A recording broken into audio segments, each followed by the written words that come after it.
Welcome back to the deep dive. All right, we've got a stack of revision notes here, something you specifically asked for, digging into a pretty critical medical emergency. That's right. Today, we're really pulling apart subarachnoid hemorrhage, SAH. These notes are, well, they're packed with the high-yield stuff you absolutely need. Yeah, whether you're revising for something like the MSRA or just need a really solid grip on this condition. Exactly. And that's our mission today, isn't it? To crack open these notes, pull out those essential nuggets, the bits that have to stick, and just make sense of them.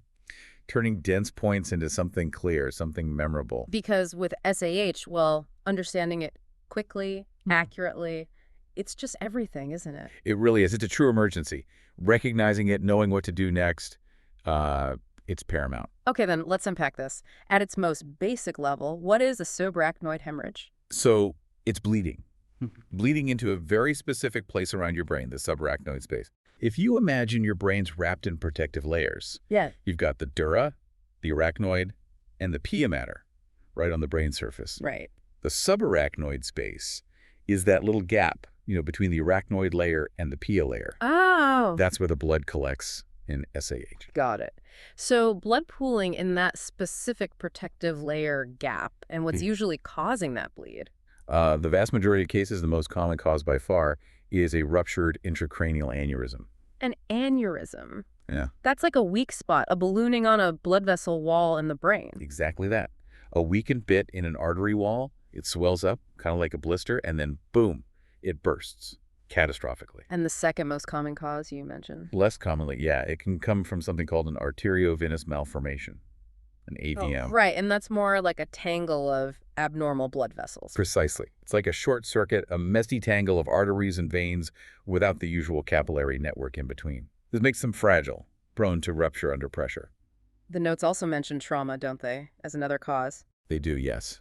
You can definitely get blood in that subarachnoid space from a significant head injury. But for spontaneous SAH. Right. When we talk about spontaneous SAH, the kind that happens sort of out of the blue, we're usually focusing on those non-traumatic causes like aneurysms and AVMs. But yeah, trauma is always in the differential depending on the story. Okay, this is where it gets really interesting. Let's go a bit deeper into these causes, the etiology. Ruptured aneurysms, definitely number one. They account for the lion's share, absolutely. It's fundamentally a structural failure, a weakness in a brain artery. And AVMs are the other main player. Yes, those abnormal tangles. Yeah. They represent a different kind of vascular plumbing problem in the brain that can just, well, fail. But the notes list a few other things too, less common causes. Yeah, there are other possibilities. Things like vasculitis, that's inflammation of the blood vessels themselves. Certain types of drug abuse, particularly stimulants, are implicated. Even some brain tumors can rarely bleed into this space. Venous thrombosis, so a clot in a brain vein, can occasionally do it too. And like we said, trauma. Right. So what aneurysms dominate? You need to be aware of the sort of broader list for the full picture. So who's more likely to get this? What are the key risk factors highlighted in these notes? The notes are pretty clear here. A big one is family history. If you have close relatives with intracranial aneurysms or AVMs, your risk is higher. And personal history. That matters too, yeah.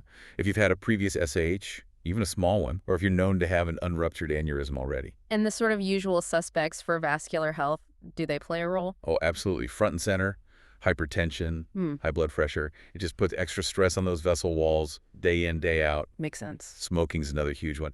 And interestingly, the notes actually give a specific figure for excessive alcohol intake. Oh, yeah. What is it? More than 37.5 units a week is quoted as increasing the risk. Huh. That specific number really makes it stick, doesn't it? Any other risk details mentioned? Well, they mentioned genetics generally play a minimal direct role, but obviously that family history link points to some kind of predisposition, doesn't it? Yeah. And aneurysm size is interesting. Logically, you'd think bigger is worse, and yes, larger ones, say over a centimeter, do have a higher rupture risk per year. Yeah. But the notes point out, most aneurysms that actually cause an SAH are smaller than that when they burst. That is counterintuitive, so size isn't the only thing. Not at all. Shape, location, growth rate, lots of factors involved. And why is knowing all these risk factors so important for, someone revising this or seeing patients? Because, and the notes really emphasize this, some of these are modifiable. You can treat hypertension, you can help people stop smoking. Right. Lowering systolic blood pressure, reducing smoking prevalence in the population, these things can actually decrease how often SAH happens. It directly links prevention back to the risks.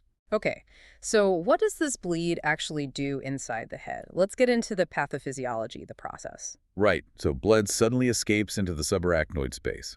Bang! This immediately causes a sharp rise in intracranial pressure at the ICP. Like pressure building up in a closed box. Exactly. You're pouring fluid into a fixed space, the skull, the pressure goes way up, and that pressure itself starts to compress and damage the brain tissue. And the blood just sitting there causes more problems. Oh, absolutely. The blood itself, and especially its breakdown products as it sits there, is incredibly irritating. Irritating too. To the delicate brain tissue, yes. But critically, it's highly irritating to the blood vessels on the surface of the brain, the ones sitting in that subarachnoid space. And this irritation leads to that really key complication we need to remember. Vasospasm. Yep. That's a crucial term for exams. The irritation makes those arteries constrict, clamp down, narrow significantly. Which then cuts off blood supply further down. Precisely. You get reduced blood flow to the parts of the brain supplied by those spasming vessels. This lack of oxygen and nutrients causes secondary brain injury. Okay. The notes call this delayed cerebral ischemia, or DCI.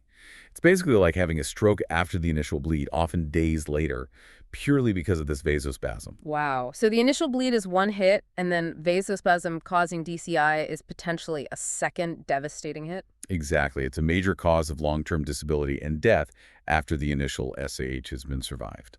This raises a really important question then. Someone comes in, sudden awful headache, you're thinking SAH. But what else could it be? What's on that differential diagnosis list from the notes? Yeah, this is where you absolutely have to keep your thinking broad, even with that classic worst headache of life story. Other severe headache types are on the list. Like Migraine, maybe a really severe sudden onset one, cluster headache, and other headache syndromes the notes call primary headaches, the ones triggered by specific things like coughing, exertion, or sexual activity. So that thunderclap onset, while classic for SAH, isn't unique to it. No, definitely not. Yeah. You must rule out SAH urgently with that kind of story. But you can't stop thinking there. You got to consider other serious vascular stuff, too. Such as? Cerebral venous sinus thrombosis, CVST. That's a clot in the veins draining the brain. It can also cause a severe sudden headache, sometimes seizures, too. What about infections? Meningitis? It's on the list, yeah, though the notes point out that a true thunderclap onset is actually pretty rare in meningitis. You'd usually expect other signs like fever, maybe rash. Okay. Other kinds of stroke can sometimes present with headache, especially if they're hemorrhagic or involve certain brain areas, and of course trauma, if the history fits. Anything else important on that list? Yes, dissection of the carotid or vertebral arteries, tears in the neck arteries, can cause head and neck pain. A hypertensive emergency, just dangerously high blood pressure itself, can cause a brutal headache. Right. And a rarer thing called pituitary apoplexy, that's bleeding or infarction within the pituitary gland, can also give you sudden headache, often with visual problems or hormonal issues. So it's quite a list to run through mentally when someone presents like that. It is. Prioritize SAH, but don't get tunnel vision. Let's look at the numbers then. The epidemiology. How common is this? Who gets it? The incidence is roughly 6 cases per 100,000 people per year. It affects both men and women, but there's a slight female predominance mentioned. And age-wise? It's most common in adults, sort of midlife onwards. Peak incidence is often cited between 45 and 70 years old, with the average age around 50. How does it compare to other types of stroke? In Europe, the notes say it accounts for about 6% of all first strokes, which isn't huge, but given the severity, it's significant. And there was a trend mentioned. Yes, interestingly, a reported decline in incidence in Europe, quite a big one actually, over 40%, between 1980 and 2010. That's massive, maybe linked back to that risk factor control we talked about. One would hope so. Better hypertension management, less smoking, it seems plausible they'd contribute. And the breakdown by cause again? Yeah. Epidemiologically, the notes reinforce. About 85% are from ruptured aneurysms. Around 10% are these non-aneurysmal paramesencephalic bleeds, often around the midbrain, tend to have a better prognosis. And the remaining 5% are other rarer vascular abnormalities. Any specific demographic groups with higher risk noted? Beyond the modifiable risks, yeah. Women have a relative risk of about 1.6 compared to men. Mm-hmm. and Afro-Caribbean individuals are noted to have a significantly higher relative risk, around 2.1 to 1. Geographic variations. Yes, the notes mention higher incidence rates observed in places like Finland and Japan. And just to be clear, this is all about spontaneous SAH, not the blood you see after a major car crash or fall. Correct. We're primarily talking about the spontaneous type here, usually aneurysmal, distinct from traumatic subarachnoid blood. Okay, let's put it all together. Clinically, if you're seeing a patient, what does this actually look like? What are the symptoms, the signs? The absolute classic, the hallmark symptom you cannot miss, is the headache. Sudden onset, excruciatingly severe. And patients very, very often describe it using that exact phrase, the worst headache of my life. That's a big red flag. That's your number one alarm bell, absolutely. What else often comes with it?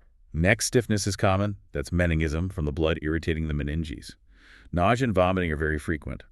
And often, some change in their level of consciousness. They might just feel a bit off, confused, drowsy, or right down to being unconscious, comatose. Seizures can happen too, either at the start or later. Any specific triggers mentioned in the notes? Yes, they specifically note it can often be triggered by physical exertion or sexual activity, anything that might suddenly raise blood pressure. Okay. And on examination? You might find that reduced conscious level, signs of meningism like photophobia and that neck stiffness. Sometimes a fever can develop. Signs of raised intracranial pressure like papilledema if you look in their eyes, though that takes time to develop. And in the most severe cases, right at the outset? Sadly, yes. A massive bleed can cause immediate seizures, deep coma, or even sudden death before they can get help. And the notes remind us again, women and older individuals tend to have a higher risk of a poor outcome. Now, you mentioned something really crucial earlier, this idea of a warning sign before the big bleed. Ah, yes, the sentinel bleed.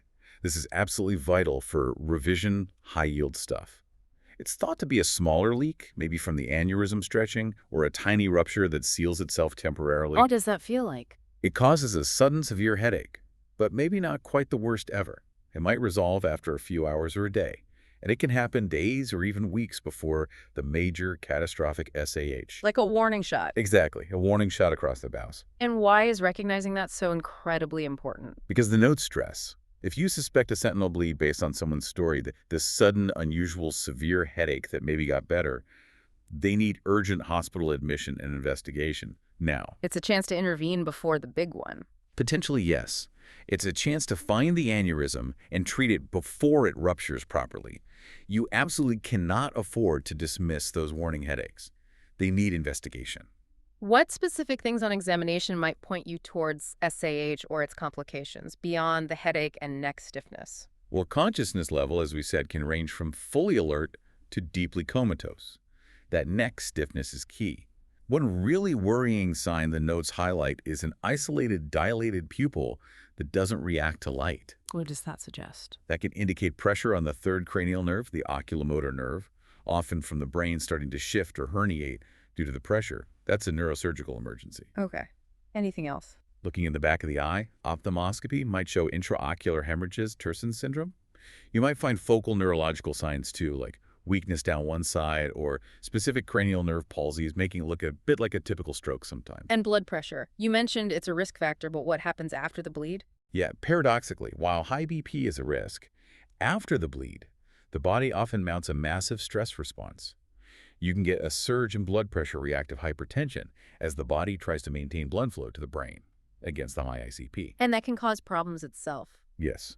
This surge, along with the catecholamine release, can sometimes trigger cardiac arrhythmias or even stress cardiomyopathy, like Takotsubo. So the heart needs monitoring too. Okay, so you suspect SAH based on this classic presentation. How do you confirm it? What investigations are key? First step, the initial test, according to the notes, is a non-contrast, computed tomography, a CT scan of the head. You're looking for that white signal of blood in the subarachnoid spaces, the cisterns, the fissures. But what if the CT is negative, yet you still have a really strong suspicion, that classic story? This is where the timing becomes absolutely critical, and it's a really high-yield point in the notes. If that CT head is done within 6 hours of the symptom onset and it's completely negative, then the chance of missing an SAH is extremely low. The notes explicitly say a lumbar puncture, an LP or spinal tap, is not routinely needed in that scenario. That 6-hour window is key then. Absolutely crucial. Remember that time frame? Yeah. CT negative within 6 hours, probably not SAH. Okay, but what if the CT is done later than 6 hours after the headache started and it's negative? Ah, now then an LP may be considered to definitively rule out SAH because the blood can start to dissipate or look less obvious on CT after time. Right. And if you do the LP, what are you looking for in the cerebrospinal fluid, the CSF? Or you're looking for blood, obviously red blood cells that shouldn't be there, Yeah. but the really specific sign, another high-yield term to know, is xanthochromia. Which is the yellowing of the CSF. Exactly. It's the yellow discoloration caused by the breakdown products of hemoglobin, like bilirubin, after red blood cells have been sitting in the CSF for a while. And that takes time to develop. It does. That's why if you are doing an LP after a negative CT done later than 6 hours, you ideally need to wait at least 12 hours after the headache started for xanthochromia to reliably develop and be detectable by spectrophotometry. So CT first, checking that 6-hour rule, then LP maybe, but only after 12 hours from onset if the CT was late and negative. Got it. Once SAH is confirmed, either by CT or LP, you need to find the source of the bleed. Right. Precisely. Finding the cause, which is usually that aneurysm or sometimes an AVM, is essential for definitive treatment to prevent rebleeding. How do you do that? CT angiography, or CTA, is often the next step. It's non-invasive, uses contrast dye with the CT scanner to visualize the blood vessels and hopefully pinpoint the aneurysm or other source. It helps plan the treatment too. And if the CTA is negative, but you're still convinced it was an aneurysm? Then more detailed, often invasive imaging might be needed. Digital subtraction angiography, DSA, is kind of the gold standard. It involves inserting a catheter into the arteries, but carries small risks. Sometimes MRI angiography, MRA, is used too. And routine tests alongside this. Yeah, standard bloods are important. Full blood count, urea and electrolytes, U and E's, to check kidney function and electrolytes, a coagulation screen to check for bleeding disorders, and an ECG is vital to look for those cardiac changes we mentioned, like ST elevation or arrhythmias. Okay. And once SAH is confirmed, what's the absolutely non-negotiable next step the NERTs emphasize? Urgent discussion with and transfer to a specialist neurosurgical center immediately. Why the urgency? Because the risk of the aneurysm rebleeding is highest in the first 24 hours, and rebleeds are often fatal. The patient needs to be in a place that can monitor them intensively and offer definitive treatment quickly. Time is brain. Okay, so SAH is confirmed. The patient is on their way to or has arrived at the neurosurgical unit.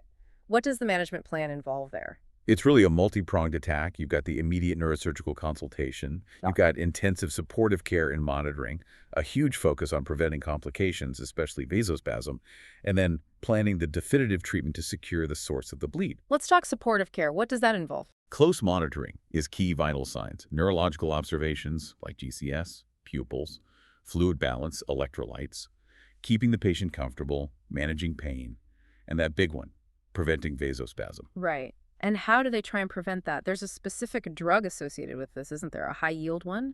Yes, nimodipine. It's a calcium channel blocker. The notes state it should be administered orally to basically all patients with aneurysmal SAH, starting as soon as possible, to help reduce the incidence and severity of vasospasm and delayed cerebral ischemia. Any specifics on using it? Yeah, the notes mention titrating it or other supportive measures to keep the systolic blood pressure above 100 mmHg, ensuring adequate brain perfusion. So nimodipine for vasospasm prevention, definitely remember that link. What if the patient presents really unwell? Reduced GCS, unstable. That is straight into the ABCDE approach. Airway, breathing, circulation, disability, exposure. You might need to secure their airway with intubation if their GCS is low.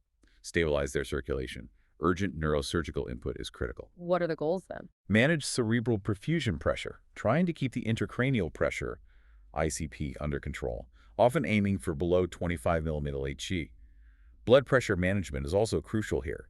You need to avoid it being too high, which could worsen bleeding or raise ICP, but also not too low, which would compromise brain perfusion. The notes suggest keeping systolic BP typically below 140 mmHg in the acute phase, but it's often individualized. And watching out for problems along the way. Constant vigilance. Monitoring closely for seizures, signs of infection, developing hydrocephalus, that's the fluid buildup, and critically, any signs of rebleeding. Also watching for Cushing's reflex, that triad of high BP, low heart rate, and irregular breathing, which signals critically high ICP. What about symptom control? That headache sounds unbearable. Absolutely. Good analgesia is vital, often needing strong opioids, antiemetics for the nausea and vomiting. Bed rest is usually recommended initially in a quiet, calm environment. Okay, so that's the initial stabilization and supportive care. Then comes the definitive treatment, fixing the aneurysm or AVM. Exactly. Once the patient is stable enough, and usually after angiography has clearly defined the problem, the neurosurgical team will decide on the best way to secure the ruptured aneurysm or treat the AVM. What are the main options for aneurysms? The two main techniques described are endovascular coiling and neurosurgical clipping. Coiling is. That's usually done via catheters inserted through the groin, navigated up into the brain's arteries. Tiny platinum coils are then carefully packed into the aneurysm sac, blocking blood flow into it and causing it to thrombose, effectively sealing it off from the inside. Less invasive than open surgery. Generally, yes. Mhm. And then there's neurosurgical clipping. Which is? That involves open brain surgery, a craniotomy. The surgeon directly visualizes the aneurysm and places a tiny metal clip across its neck, the point where it arises from the normal artery, completely excluding it from the circulation. And the choice between them. It depends on many factors: the aneurysm's size, shape, location, the patient's condition, local expertise. Both are effective. And for AVMs. AVMs are often treated with surgical removal, sometimes preceded or combined with endovascular embolization to block feeding vessels, or occasionally stereotactic radiosurgery. It's complex. What about after the immediate crisis is over, the aneurysm is secured? Recovery involves a long period of follow-up and rehabilitation. Often follows similar pathways to stroke rehab physiotherapy, occupational therapy, speech therapy if needed. Follow-up imaging is usually done to check the aneurysm repair is holding up. What if they find other aneurysms during the workup, ones that didn't rupture? The non-culprit or incidental aneurysms. The notes mention options here include treating them preventatively, again, usually with a coiling or clipping, or sometimes managing them conservatively with monitoring, depending on their characteristics and the patient's overall situation. And long-term management after discharge. What do patients need? Key things include really strict blood pressure control that's paramount, decisions about long-term antiplatelet or anticoagulant therapy, which can be complex after SAH, absolutely vital support for smoking cessation, and managing any ongoing problems like chronic headaches or seizures if they develop. One last point from the notes on management. Testing relatives. Right. They clarify that routine screening of all first-degree relatives isn't generally recommended or proven to prevent SAH overall. Screening might be considered on an individual basis, especially if there's a strong family history with 2 or more affected first-degree relatives, but it's not a blanket recommendation. Okay. Let's talk outcomes. This sounds incredibly serious. What's the prognosis generally for someone who have an SAH? It is serious, unfortunately. The mortality rate is significant. The notes state that overall mortality is over 25% at 6 months. Wow. And tragically, a substantial number, maybe 10–15%, die very quickly before even reaching hospital. But if they do make it to hospital and get treatment for the aneurysm, then the outlook improves. For those with a confirmed aneurysm that gets successfully treated, survival is much better, around 85% according to these notes. But surviving the initial bleed and getting to treatment is the first major hurdle. what's a major cause of death after the initial event? Rebleeding. If the aneurysm isn't secured quickly, it can rupture again, particularly in the first few days or weeks, and rebleeds carry a very high mortality rate. And for those who survive, what's the long-term impact like? It can be significant. The notes highlight that a considerable proportion, maybe 10–20%, of survivors become dependent on others for daily activities. And cognitive issues. Yes, cognitive impairment is common, affecting somewhere between 17% and nearly half of survivors, according to the range given. Problems with memory, concentration, executive function, mood changes like depression or anxiety, fatigue, speech issues, these are all common challenges for survivors. What factors seem to predict how well someone does? What influences the outcome? Several key things mentioned. The sheer volume of blood from the initial hemorrhage, bigger bleeds tend to do worse. Older patients generally have poorer outcomes. Their level of consciousness on presentation, a lower GCS score, is a bad sign. And whether the bleeding ruptured into the brain's fluid-filled cavities, the ventricular system. Okay, let's list the specific problems that can arise during or after SAH, the complications. We've touched on some, but let's be systematic. Vasospasm, that narrowing of blood vessels, is a huge one, and its consequence: delayed cerebral ischemia, DCI, that's secondary brain injury or stroke from reduced blood flow. Got it. Vasospasm leading to DCI. What else? Rebleeding, as we discussed, very high mortality if it happens, 70–90%, especially early on before the aneurysm is secured. Fluid issues in the brain. Hydrocephalus, that's a buildup of CSF, either acutely due to blood-blocking drainage pathways or developing later. It often needs treatment, like an external ventricular drain temporarily, or sometimes a permanent shunt. Seizures are another complication, both early and potentially long-term epilepsy. And the heart. Cardiac complications, yes. Triggered by that massive stress response and catecholamiне surge, things like stunned myocardium, neurogenic stunned myocardium, ECG abnormalities that can mimic a heart attack, arrhythmias, and sometimes significant drops in blood pressure, hypotension. Electrolyte problems, too. Yes, the notes mention electrolyte disturbances are common, particularly problems with sodium levels. Conditions like cerebral salt wasting syndrome or syndrome of inappropriate ADH secretion, SIADH, can occur, requiring careful fluid and electrolyte management. Any other immediate complications right after the bleed? Well, those rapid changes in intracranial pressure we talked about, acute hydrocephalus. Sometimes the bleeding isn't just in the subarachnoid space, but extends into the brain tissue itself, causing an intracerebral hematoma, or under the dura, a subdural hematoma, and general brain swelling, cerebral edema. And long-term, after they go home. The risk of developing epilepsy persists. The notes say 5% or more might develop it after discharge. And those ongoing cognitive impairments we mentioned, memory, mood, concentration, fatigue, are major long-term complications impacting quality of life. And just to reiterate, those factors influencing prognosis, bleed volume, age, initial consciousness level, ventricular rupture, they also influence the risk of these complications occurring. Yes, absolutely. They're markers of the severity of the initial insult and predict both overall outcome and the likelihood of running into these specific problems. Wow. Okay. We have really pulled these revision notes apart on subarachnoid hemorrhage. From the basic definition, like the nasty causes, who's more at risk, what it actually does inside the brain. Yeah, through to what else it might look like, the epidemiology, how it presents clinically, that terrible headache, how you investigate it.